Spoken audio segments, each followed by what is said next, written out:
June 1st, Planning and Zoning Commission meeting. I'd like to remind you to turn off your cell phones or at least silent them. That's a reminder for us up here too. We will move to our roll call. Everybody is present except for Jeff Christofferson and Karina Pino Reyes, who is officially resigned from the commission. She has taken a job in Tucson, so we will be filling that position shortly to be a full commission again.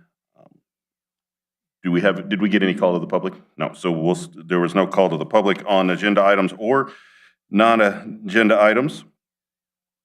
So we will close the regular meeting and open a public hearing pursuant to section 17.2.050 of the City of Safford Municipal Code and Arizona Revised Statute 431.01. The Planning and Zoning Commission will conduct a public hearing for the purpose of taking public comments to relate to the rezone request received. And I will now turn the time over to Ms. Himbick. Good evening, Chair and Commissioners. This is rezoning of parcels 103-09042 and 103-09041 from the Highway Commercial District to the R16 Single Family District. Staff requests that the P&Z Commission hold a public hearing for the proposed rezoning and forward a recommendation to the City Council, including the Commission's findings and rationale. The Background Planning and Community Development Department received a rezone application from Stephen Camard, who is here this evening to present his case for the Graham County parcels listed above. The parcels are currently unaddressed. C2 district is intended for highway-oriented commercial uses, typically located in fringe areas where higher traffic volumes and building intensities are not conducive to residential living. The R1 district is intended to promote and preserve urban single-family residential development on lots with a minimum area of 6,000 square feet. Permitted uses include single-family dwellings and customary accessory structures. One accessory dwelling unit per lot may be permitted. The neighborhood meeting was held on May 7th, 2026 at the City Annex. Notices were mailed to all property owners within 300 feet. One member of the public attended. Meeting notes are attached. Staff mailed public hearing notices on May 5th, 2026 and posted the property as required. One response was received inquiring whether a utility easement would provide access to an existing walking path. The resident was referred to the property owner and developer for clarification. We're still working on that. It may be that the city gives permission for that easement. We'll be working that out. General plan compatibility. The parcels are located within Safford Neighborhood's character area as designated in the 2016 City of Safford General Plan. Relevant policies include the Safford Neighborhood's character area, which encourages infill development and diverse housing types where appropriate, and appropriate transitions to adjacent lower density residential uses and connections to pedestrian and bicycle networks. Policy 3 supports street extensions identified in the transportation and circulation element to improve multimodal connectivity. They have surveyed in the extension of 26th through this development as a request from city staff. Staff recommends that the Planning and Zoning Commission forward a recommendation of approval to the City Council for rezoning of Graham County parcels 103-09042 and 103-09041 from C2 Highway Commercial to R16 Single Family Residential District based on the two following findings. The proposed rezoning supports needed residential development and contributes to infill housing opportunities within the city. Number 2, the rezoning is consistent with the 2016 City of Safford General Plan by providing access to trails and community amenities and supporting planned transportation connectivity. And the portions of the lot that abut Highway 191 will remain highway commercial. And the two parcels to the north and south are previously zoned residential. With that, I will stand for questions, and the applicant is here if you have questions for him as well.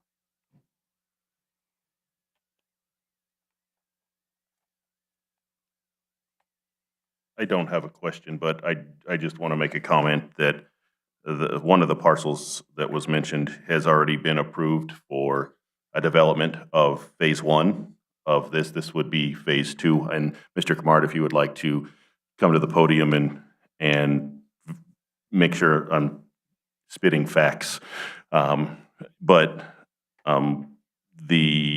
You already have phase 1 approved just right next to this parcel, correct? Right, the parcel north of 042, is it? Yeah, 042. Yeah, so the parcel north has been approved and pre-platted and engineered 4 lots in that parcel. And this is in size, how does this parcel compare to that? Or is it about the same amount of houses be able to be in both of these? Yeah, so the lots will all be the same size for the whole project, around 6,000 square feet. Some will be larger just due to cul-de-sacs, and we weren't able to, for whatever reason, with streets.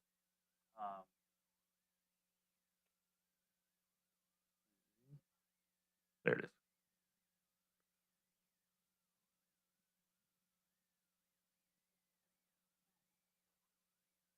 It's working, it's just not showing up on the screen. So this is all been platted and approved for, I think there's 50 lots in that parcel, with 26 coming in and then heading north, cutting through the parcel now. So we're looking at platting and getting this and all the rest of this developed in the same 6,000 square foot lot where we'll build homes anywhere from 1,200 to 1,500 square feet. Most of the homes, I think, will be 12 to 1350, somewhere in that range. They'll all be three twos as of now. So the plans that we've had our architects draw up are all 3-bed, 2-bath homes. Will they be available to rent for people that may not be able to buy them? So the plan, we'll sell most of them, and then we'll keep some that we'll keep as rentals for now. But somebody who buys one, they may just turn it into a rental. Yeah, with the number of employees from Freeport and other places that look for housing, I just wondered if, wanting to rent a place, I just wondered if that was something that may happen. I see what they're doing I live on 20th, and I see what they're doing as you get south on 20th, and I just wondered if that was something that was going to happen. Yeah, so we're gonna keep, for the whole project, maybe hear me? around 10 houses or so as rentals, and then sell them off. And then south of 26th Street, right now we're planning on doing lots, but we've discussed maybe doing condos or apartments or something that would be more rental type. I went over there and checked out the place where you have the sign, that planning and zoning. And just to start with, I went down 26th Street. I thought it would, I could go down that way and maneuver around. And after about 3 hours, I found it. But it was just right there on 191. And so anyway, but having said that, that lower part where the sign is, that's the small one. Is that correct? Yes. That's the lower bottom part property. Yes. Okay. Yes, sir. Chairperson and Commissioner Hancock, I believe there are 2 signs on the property. It's pretty big, so Okay. Yes. I think that's great. If the directions need to be better. How do you get there? Eventually, you can go on 26. Yeah, once 26th is, I think that's a big part of this as well for future growth too, is getting 26th, especially with the park coming in. I think that would be that's a great addition. Agree. Any other questions? No, I agree. Questions? All right, thank you. All right, since there are no questions, back to the agenda.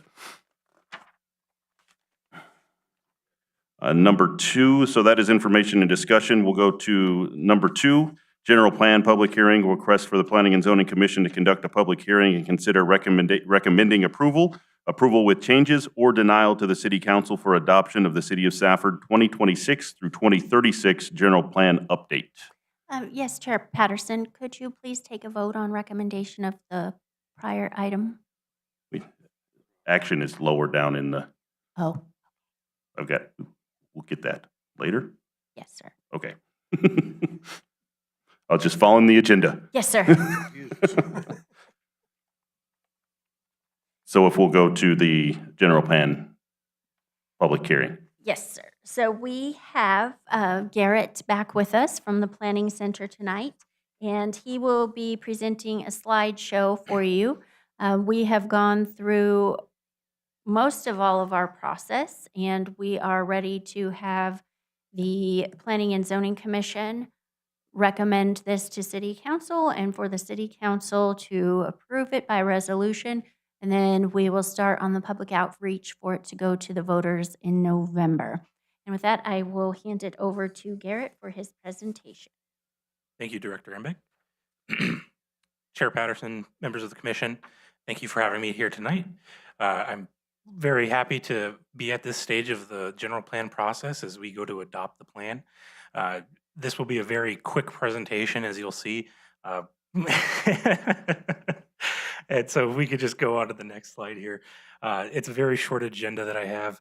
We're going to talk about the comments we received during the 60-day agency period, and then just those next steps, and then we'll be done here on this item on the agenda. So if we go to the next slide. So just about 2 weeks ago, the 60-day agency period ended for the general plan comment period. We had sent it out to all of the required agencies, state agencies, including Arizona State Land Department, the State Historic Preservation Office, Graham County, and a lot of the other jurisdictions that share a border with Safford, and getting that out so that we can get comments on where the general plan is and if there's anything in there that they would like to see. And so as you can see, we received comments back from the City of Safford, Graham County Library, from the Arizona State Land Department, and from the Arizona State Historic Preservation Office. So the comments we received from the library were very minor comments, and I did it this way just to not bore you all with the red lines. You'll see those in your packets. But the library comments, if you skipped over to chapter 8, you'll see there's a few red lines in there.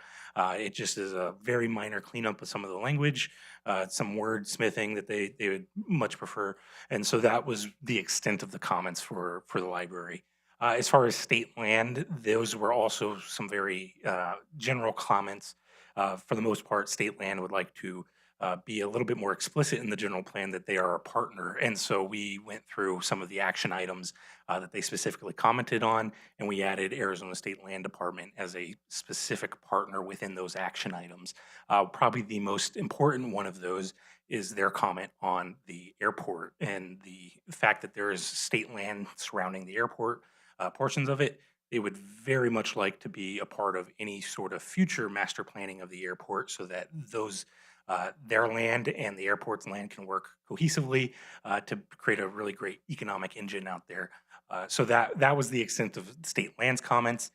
And then we got comments from the State Historic Preservation Office. Those comments related to the Safford Municipal or Multiple Resource Area. This is a very old nomination for many of the historic properties here in Safford. That was originally part of the background and condition, or the background information of the 2016 plan. We pulled that information out and we included in a quick couple sentences within the historic preservation chapter to discuss that multiple resource area. And then also they liked to see an action item regarding the archaeological sites, so prehistoric archaeological sites. And so there were current action items in there more so for built historic places and things like that. But there was a little bit of missing area as far as how we can go about better preparing the city of Safford and any applicants coming in to make sure that their sites as they go to develop are not don't currently have any prehistoric cultural artifacts on those.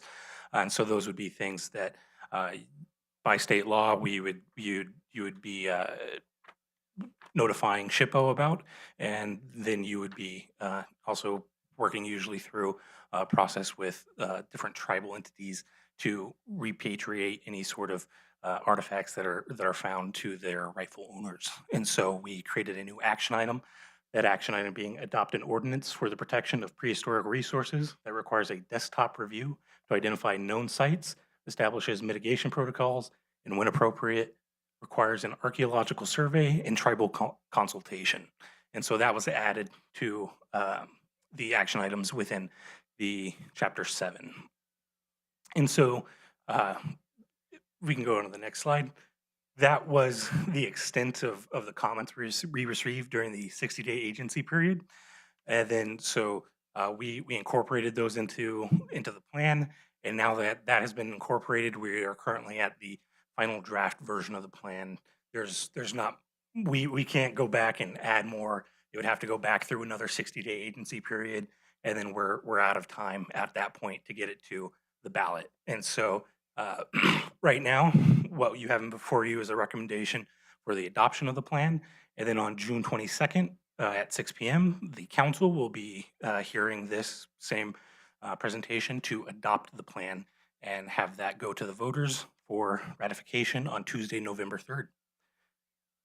So at this time, I'll take any questions or comments that anybody has, and I'm more than happy to answer any. Go ahead. I have one question. How did the voters get the information? They have to download it? The general No plan? plan. Yeah, so the general plan is going to be hosted online, and so they'll be able to get the general plan from there, and I believe an election packet will also contain the general plan. I didn't know if so everybody that's going to be eligible to vote will get a copy of this? Yes, Chair and Commissioner Hancock, we'll have paper copies at the library, the city annex, different areas around town for people who don't have access to a computer, and then it'll be digitally available. We're going to try to make it as available as possible for as many people as possible so that they have time to look at it before they vote in November. And we're going to, beginning in, as soon as it's approved by the city council, start getting the word out that it'll be on the ballot, what it is, where they can look at it, how they can come in, talk about it. I'm still available to make presentations at clubs. I've been to Rotary and a couple other board meetings, so I'm still available for an invite to come explain it and what the next step of the ratification is. And it was ratified last time just by resolution, so this will be the first time citizens vote on it. So we're trying to get the word out once it's approved and the document's ready for them to review in its entirety of ways that they can review it. But it has to be approved this in order to become effective Yeah. by the voters. Yes, sir.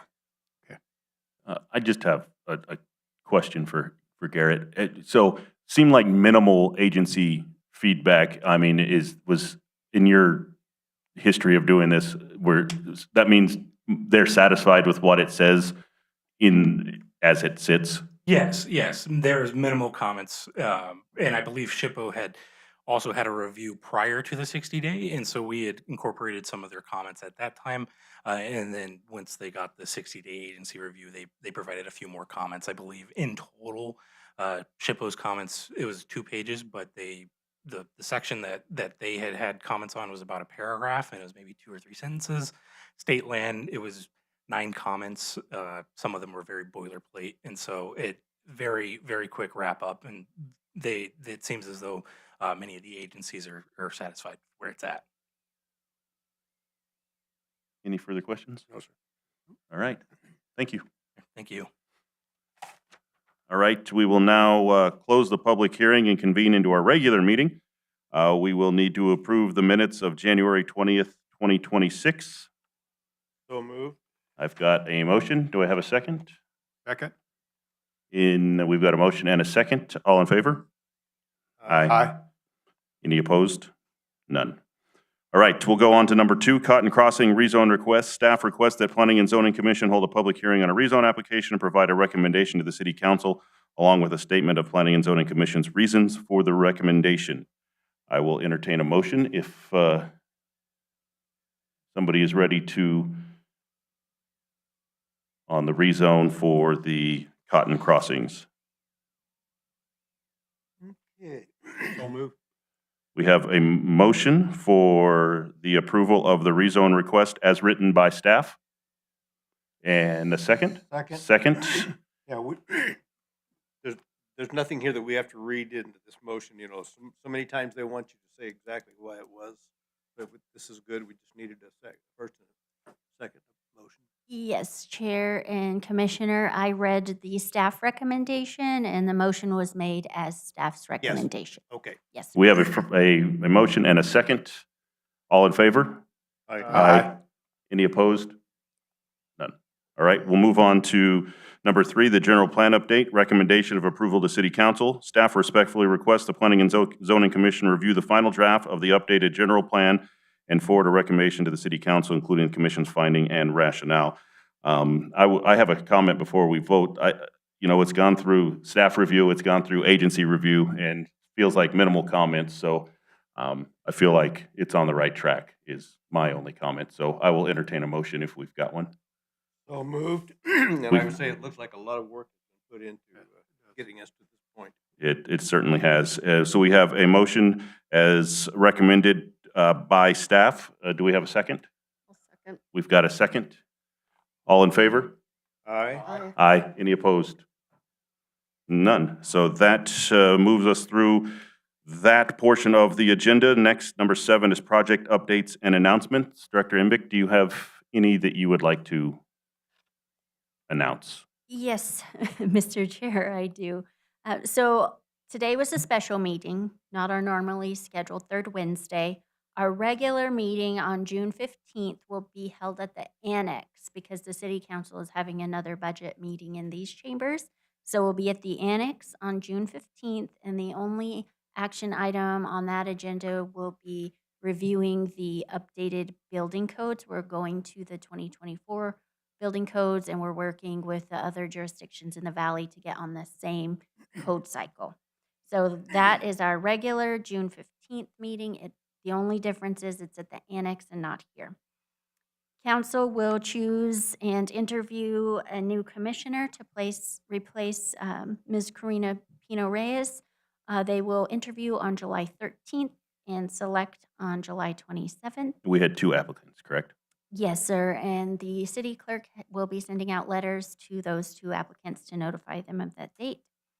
And then the building code update will go to council on July 13th for a first read and July 27th for a second read. And then the general plan will go on November ballot. And we will be working on outreach ideas. As Commissioner Hancock stated, if there's a way we can get the plan to people so that they can review it and have a couple of months to look through it at their leisure, please email me and let me know. Some of these dates may be subject to change. That's our goal right now. The only thing that's for sure is June 15th at the Annex for building code and July 13th and 27th for our new commissioner appointment. We have a lot going on right now, and so if anybody has any questions, feel free to reach out. Thank you. Just a comment. I'm very impressed with how the city has worked with all of the other entities in the county. I think this is a good opportunity for the county and us. Thank you. Agreed. Our next scheduled meeting, as Director Embick said, will be Monday, June 15th. And just to note that will be at the Annex across the street. And number 9 is adjournment. So moved. And we've got a motion and a second. We are adjourned. Thanks for joining us. Boy, how'd we dodge it?